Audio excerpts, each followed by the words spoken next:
Пред се одлично се осеќам, одлично е чувството да стојам пак на терен пред се, затоа што поминав кроз тежок период и сите знаат у каква ситуација бев и се осеќам пресрекно што уопште можам пак да играм фудбал, а уште посрекно дека можам пак да настапувам за македонската репрезентација. Спремен сум да играм утакмица.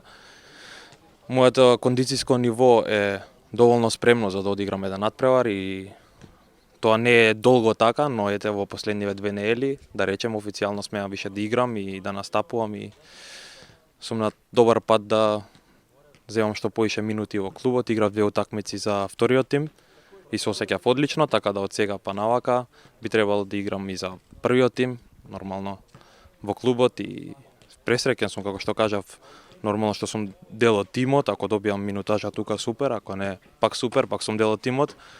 Тука сме сите еден за друг и така. Без разлика против кого играме, ние треба да се фокусираме на нас и знаеме што и колку квалитет носи нашата репрезентација. И треба да го покажеме тоа на терен едноставно. Ние можеме да збориме до утре, но на терен ќе се покаже силата, нормално. Верувам дека они уште прошлиот собир го имаат анализирано тој надпревар, нели? Мислам дека ќе го анализираме уште еднашка и ќе видиме уште еднашка кај ни биле грешките, како ни биле грешките и најважно е да се фокусираме, сметам дека на нас, дека ние ако играме добро, можеме да се носиме со секого.